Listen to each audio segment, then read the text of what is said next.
the more things that keep coming out from the lawsuits, the more time goes on, the more supporters he loses, the more deranged he's kind of gotten. And he went on this interview with this guy, Troy, on Last Dispensation. And on the left is the original thumbnail. And we made sure to watch it, grab it off the internet before we said, oh my gosh, I don't know, I felt like he was kind of drunk, to be honest. On it seems like clip. You wouldn't say the kind of things he'd said on this without some sort of influence of some, but we don't know. Yeah, so he's the most unhinged. I wasn't surprised that within a few hours, Last Dispensation said that the attorneys have told them to take it down. So without further ado, we're going to jump into some clips that have to relate to the brand new evidence from his executive assistant, Celeste Boris, that there was some DNA of Tim's that was found on her skirt that matched up to his. So we're going to talk about that and what his defense is. You're going to want to hear what his defense of this is. Live reacts from Ryan. Me, I'm just like, get a load of this. All right. So this is kind of right where he jumps off into this interview. He says that he just finished some type of operation, apparently in Mexico. We'll get into that in other clips. But he's kind of red in the face, wearing an aerial recovery hat. Explaining to people, like the Blaze, you know, my good friend Glenn Beck, who clearly wants to be so fair. Okay, I don't know how much he has to do with in the headlines that Tim Ballard's DNA, according to the court document. I was trying to make something clear that you made clear before. I could say that you were raising dogs in your backyard, and I could submit to court, and I could call that a court document. So the headline says, according to court document, Tim's DNA is all over the skirt. So it sounds so official, and then no one bothers to explain to people. Anyone can make up a court document. Wow. Yeah, anybody can make up a court document, but that court document is provided along with the corpses of a multiple dead dogs, using his analogy, dropped off at the courthouse. And those claims that his sperm DNA matched to him was found on Celeste's skirt, what came from not just some rando claiming this, that was the Utah Crime Investigation Lab. Mm-hmm.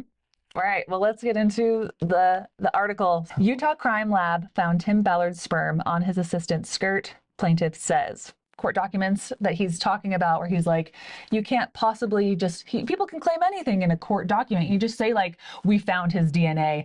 Are you acting stupid like you didn't submit a sperm sample? Like, you're saying you didn't submit a sample? He's just like, that's just what they said. So it says, plaintiff has provided this skirt. They're talking about Celeste, his former executive assistant, who is another one of my heroes. I got to meet, hug her, love her so much. She has a whole story that is hers to tell one day when she feels like telling it, of how this semen ended up on the skirt. But it says that she provided the skirt to the Utah County detective who is participating in the criminal investigation of Timothy Ballard several months ago. The Utah County detective verified that the skirt had semen on it. Plaintiff Michael Boris's DNA, her husband, was tested, which came back negative. It is believed that a search warrant was obtained and Timothy Ballard provided a DNA sample. Approximately 2 weeks ago, the Utah County detective verified to plaintiffs that the DNA was a 100% match of Ballard's DNA. So he went through the process of providing DNA sample, however that looks. So he's fully aware of all the facts in this case and has worked with law enforcement to provide the DNA, and still makes the claim that somebody just made this up. You can make up anything you want and put it on a court document and submit it. That's his defense, all right? Wow. And then goes on to say that as a sex assault victim, plaintiff believes she is entitled to the results. However, law enforcement has declined to provide Ms. Boris the test results for the time being, as there's a pending criminal investigation. And then as well, it says, at the same time, Ballard has released social media posts raging about having a cache of arms and shooting people in vital organs, causing plaintiff great fear given that she has been assaulted multiple times by Ballard. Now, have you heard that one? Even just posturing as a violent person, that doesn't help his public perception. Like, where are his lawyers on this one? Where are his lawyers on this entire thing? All they did was just take it down, basically. the one thing that I just want to clarify as we keep playing is he's saying that there's just these court documents that they don't mean anything. And I could get into this more another time, but basically it looks like the DNA has been confirmed by the Utah County Crime Lab, but whether or not she's allowed to use it in the trial is what the red tape is looking right now. And Adam Herberts has done some great reporting at trying to get these documents and show them. And apparently there's some cahoots between religious figures in Utah and law enforcement. Well, that would be evidence of the theocracy. And I did an interview recently with the New York Times, and that's something that I think needs to be illuminated, is that you may not believe that there's an actual theocracy where there's a religious leader that's king over Utah and everything, but in practice, that's how it operates in many, many ways, shapes, and forms. And one of them is Tim has conflated attacking him with attacking the church. If you thought that him denying how DNA works was bad, he also has a lot of lies around the court cases and what's actually happening. So let's watch this and respond to it. Like I said, they've lost every battle in court so far. I think we have a few more dismissals, and not only are they getting dismissed, but 2 of them have to pay. What does that tell you, folks? What does that tell you? Yeah, the judge has ordered the women to pay me and to pay O.U.R because the lies were that bad, and that's going to continue. The judge said the lies are so bad. He just is like, I don't know what all this gabbly garbage is. I just want to fist bump with Tim Ballard. I know you're an innocent guy. And he threw him out, and then they went for a non-alcoholic beer. The lawsuits that are important have not been dismissed. The lawsuit of Celeste versus Tim Ballard, O.U.R, and Catherine Ballard was also named on that. Is not been dismissed. What has happened is Catherine Ballard was dismissed from the lawsuit. The judge ruled that, my understanding is he ruled that she is not a party and defendant, should not be a defendant in this lawsuit that is primarily against O.U.R and Tim. So she was dismissed from that, but that doesn't mean the lawsuit went away.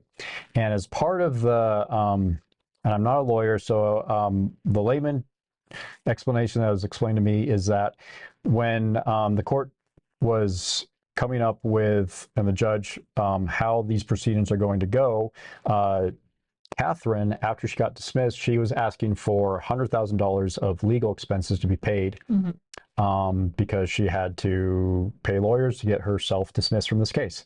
And the judge said, nope, we're not doing that, but I'll grant you $20,000 of legal fees once the case is concluded, once the trial is completely concluded. Now we're talking about a lawsuit that I don't know the figure of what the plaintiffs are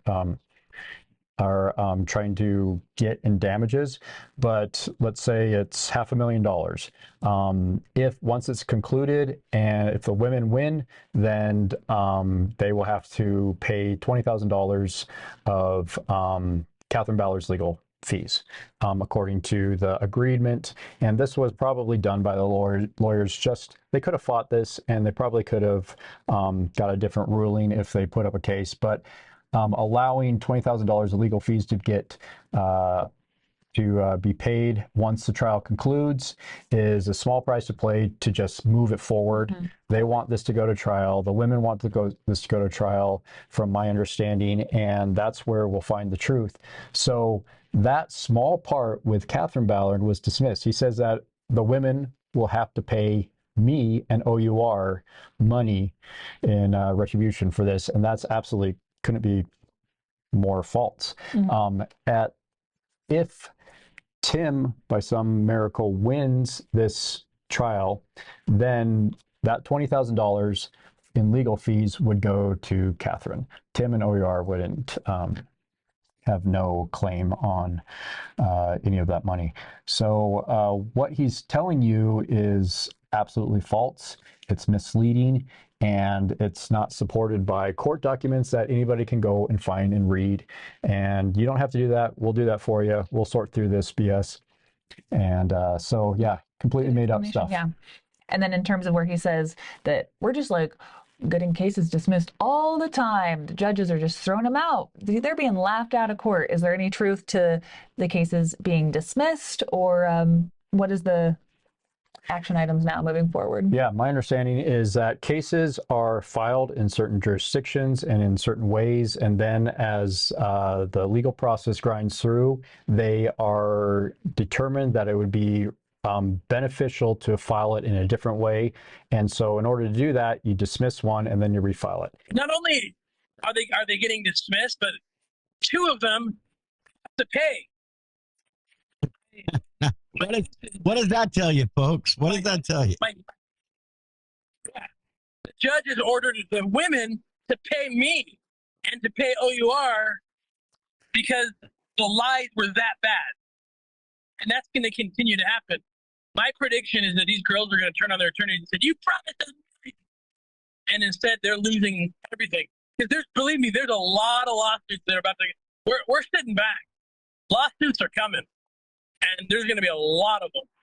All of them. Sasha, this other one, Celeste. Why did he think that he could name these women and his lawyers would be like, yeah, absolutely, go on a live stream with a guy, berate them publicly, and name them, completely speak utter lies about the proceedings of the court cases and what they're alleging against you, alleged like sexual assaulter and rapist of them. Definitely smear their names and say their names as much as possible. We're gonna leave that up on the internet we'll give you 1 hour to keep it up on the internet, Tim, but that's about it. How did he think that this was going to go?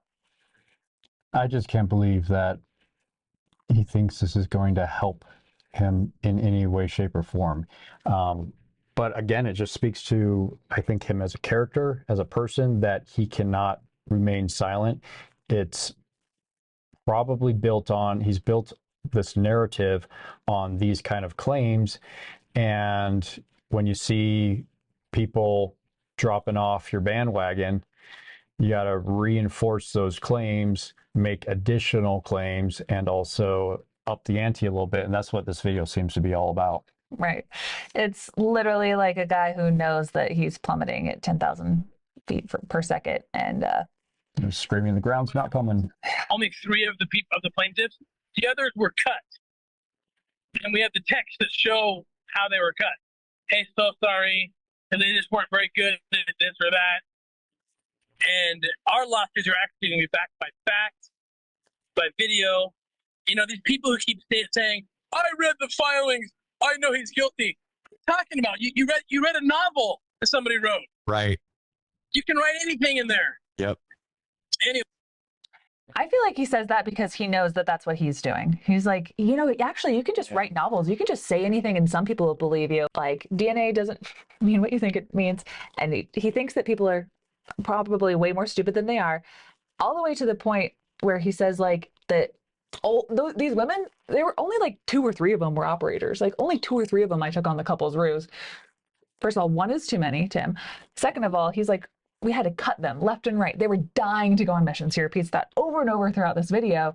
And I wondered if you wanted to tell the story about a friend of yours, about what the audition process was like. That's also similar to, I believe her name is Mary, who is also a plaintiff in this lawsuit, that talks about the audition process to be a potential operative is a lot more of just like making out with Tim in a hotel room. Yeah, this after we did our first podcast together, somebody that I went to college with, a good friend of mine that I kind of lost touch with, reached out to me and was like, "Hey, I saw your interview, auditioning for O.U.R. I got to tell you what happened."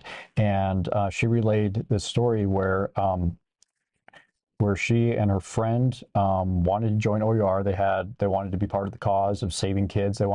They're both actresses, and they wanted to use their acting ability to do something good, in the world. And so her friend went first in this audition for the couple's ruse, is what it became, and met Tim in a hotel room. And her audition was making out with Tim on a bed.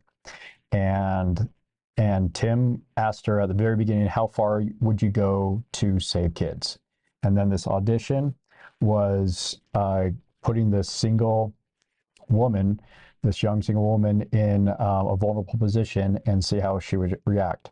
And this escalated all the way into the shower, and Tim, in a very short period of time, manipulated this woman into getting in the shower with him, and that was her audition.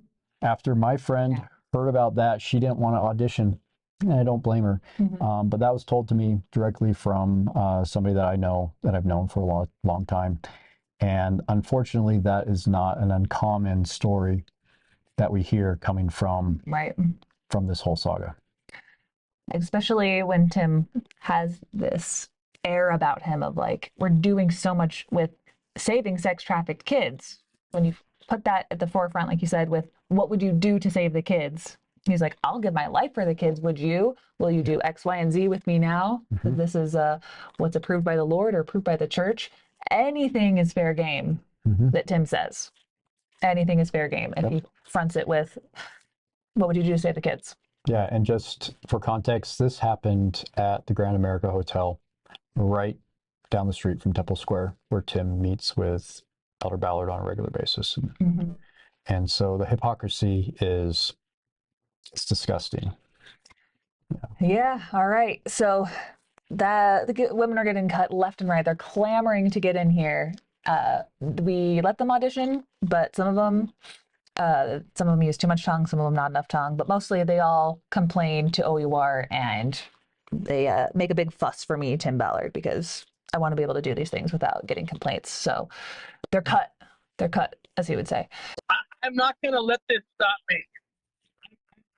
I'm about to go bankrupt. I've been smeared.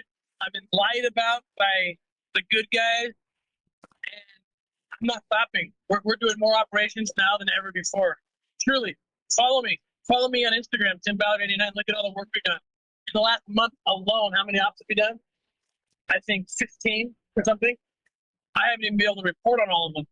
So all I can do is say, to quickly add, he just said, he says things and he thinks he's not going to get fact checked. Haha, Timmy Did What podcast here every week, keeping you on your toes. He just said that they did 16 operations within the last month. 16. How do you possibly have time for that? Where is the press? Where's the releasing? We're going to get to on the next segment about the one that he claimed is this big one. He's been working for 2.5 years. And I looked into it. O.U.R is not named anywhere. There's no evidence that O.U.R even worked there. So even the ones he's talking about publicly, there's no connection to. What are the chances that he's really doing 16 child sex slavery operations per month? I think that is the type of propaganda and marketing that he does. But furthermore, that he also says in another segment on this thing that they cost between $30,000 and like $150,000 to do one operation. And I don't know math, but I think he doesn't realize, like, well, you're just spewing out numbers that sound impressive, but like you don't have the evidence to back this up. You're just kind of, putting up this pompous, inflated ego that this, audience over here is going to love. But thanks for recording that for us, Tim. Yeah. All the numbers that they claim need to be looked at with a high level of suspicion, because to technically claim that they performed an operation, all his organization needs to do is to provide a little bit of funding for dog food for dogs that were on a police task force that then rescue kids. Like an example like that. By doing that, by buying the dog food for the dog or providing the dogs in one instance that I've read about, they can then claim anything that task force that the police did is, score on their books and that they've saved those kids. And so it's very misleading. Very misleading. Very misleading. And I'm not here to say that no good has ever been done by Tim or O.U.R. Some good has been done, but the numbers and the testimonies of those that were in the operations, and we're going to get to some of those testimonies like David Lopez, who talked to the Davis County investigator attorney, paint a very different picture of those numbers and those claims, and we'll get to that. I don't know why this is happening, but it's not going to stop me. We're gonna continue rescuing kids. We're doing it at a rate faster than I ever have in my life.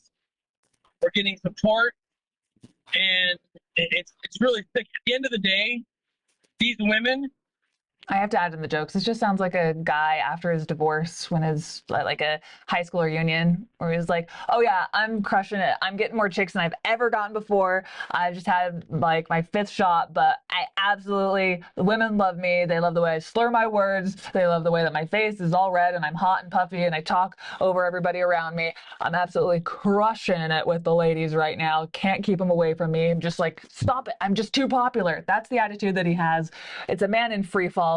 Moving into my mansion and I'm dating a supermodel. That is the air that I have about Tim Ballard.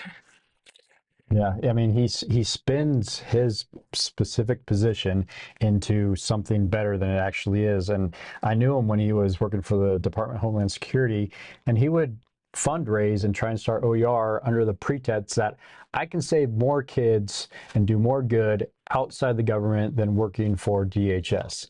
And we're talking about, okay, one guy is going to go out on his own and try and rescue kids and going to leave behind all of the resources, the funding, the legal immunities, the law enforcement connections, the diplomatic connections that the federal government of the United States he had at his disposal. He's going to leave all that behind because he can do more by himself. Like, that claim at the time seemed kind of preposterous, but that's what he was claiming there. And now he's upping the ante again by saying, all right, O.U.R, my own organization, forced me out, but that's okay because I'm going to be doing even more now, and I'm crushing it. Like you said, it's like it's very weird Steve distortion. Martin in The Jerk, where he's like, I'm taking this, I'm taking the chair. You know that movie? And he's just like, this is going with me too. And he just like has like his belongings. He's like, I'll be fine. I'm doing great. Tim, it's very obvious from this video that your lawyers asked you to immediately remove that this is a man flailing in free fall, that this video that we're going to be going through a lot of different segments. It is probably the best gift that like the women, the lawyers, potential donors to O.U.R need to see Tim Ballard in his truest form right now, drunk with his hands on his phone and hopefully nowhere else. And let me add to that. You completely lost my train of thought. Carah did what? Everybody that loves and even hates Tim Ballard wants kids to be saved. We want him to be very successful. We would love it if every month he saved 200 kids. It has become apparent that those claims aren't true and that in fact, he's doing more harm by my analysis and by many others to the cause of human trafficking by putting out these fraudulent claims in the public, by doing all these devious things behind closed doors, and then really tainting. And people that I've talked to firsthand that were part of fundraising for O.U.R and connecting O.U.R with all the donors, they are afraid that he has set back the cause of human trafficking and child sex slavery by decades. It's going to take possibly a generation to forget about Tim Ballard and the devastation that he's caused because he's been fraudulent and claims things that aren't happening. Nobody trusts anybody, and everybody looks at everybody in this space, fundraisers, actual operators, established organizations that have been combating human trafficking for decades, with suspicion now. Like, it's awful. That is really important information to get out there. So he has nothing but disrespect for any kind of person who's pretty much ever worked for him. He's always on the lookout for people who are going to betray him. It's a big theme that comes up. No, by criticizing him in any way, shape, or form, complaining about the things that have evidence to support these really serious allegations of women and men who have worked for him and been assaulted by him. Anything coming out like that is, you don't like saving sex trafficked kids. You work for the traffickers. You are the traffickers. Anything can be thrown at people, and this is another heinous accusation about the lawyers and the former operators that Tim decided to go ahead and say in this clip. It's really sick. At the end of the day, these women in Rasmussen and Morrison will be known as at best, accomplices child trafficking. But when all the truth comes out, and they're going to have to live with that. And this is all. So the lawyers and the women are going to be accomplices to child trafficking. And if you just look at the way he stares in the camera, he's like, he just loves spewing this and saying it because his ego is so bruised and he knows deep down that he's been caught and he's screwed. So he's just like, what is the most inflammatory things that I can say that I wouldn't be saying this if I didn't like deep down know it's true and I need to like pound my fist and let the audience know. Those are extremely serious, disgusting words to say about these lawyers and the women just trying to get justice for the crimes that are committed against them. And accusing somebody of being an accomplice to such an awful thing to happen to a child. He just throws it around. He throws it around. Well, he's been doing that for this whole time. Side of accomplice to sex trafficking. Yeah, thank you so much, sweetie. 50 he cents. categorizes anybody that's a supporter of his as a good guy, and anybody that does anything to disrupt his program is a pedophile or is working for the pedophiles. And that's what's been so offensive to so many people, especially the women, is to be accused of being pedophiles and support of pedophiles. I mean, these are women that joined O.U.R because they had a passion for saving kids. They wanted to help this problem. And then their boss and their leader, who by their testimony trafficked and used them for sex, is now accusing them of being a pedophile because they're preventing him from actually saving kids.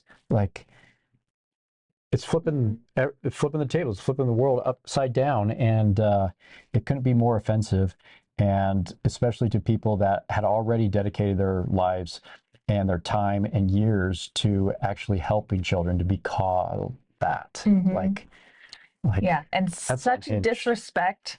It's like you could just say nothing. Also, Tim, it's just so disrespectful. Even if he doesn't even want to look in the mirror at what he's done, alleged to have done to these women, still just keep your mouth shut. Just like it is, I think, the moral and the kind thing to do, no matter what's going on, to just not say such horrendous things, turn on the camera and say such horrendous things. Because other reputable organizations have come out and denounced O.U.R's tactics of going into a city and claiming and saying as undercover, tourists looking for children to be trafficked. That's a good point, as creating a market in those places. And there's actual operators on record that have come back and said, I think we're doing more harm than good, because by going around these tourist cities in Central and South America and asking if anybody has kids that they could exploit, that is creating a market in places they felt there wasn't a market for. God's children are not for sale, but if we need to make a movie or we want to go take our new couples ruse partner down there and we just need some action, we could throw around some money, we can film something, we can claim to do cool things that we didn't actually do. God's children are not for sale, but only when it's convenient for Tim Ballard and O.U.R, regardless of making a market for the thing that they are there to solve. That's really sick and twisted. So the claiming that the lawyers and the women are accomplices to trafficking, and he speaks in such direct, emphatic terms that when they die, they're gonna have to see the faces of all the children that they could have rescued but they didn't. He goes on and on. So I see a lot of desperation in that, and let that simmer for a bit. Thanks for tuning in. Hopefully we provided some context. Ryan, for the next podcast and the next segment, I have something that I have to tell you. Come here.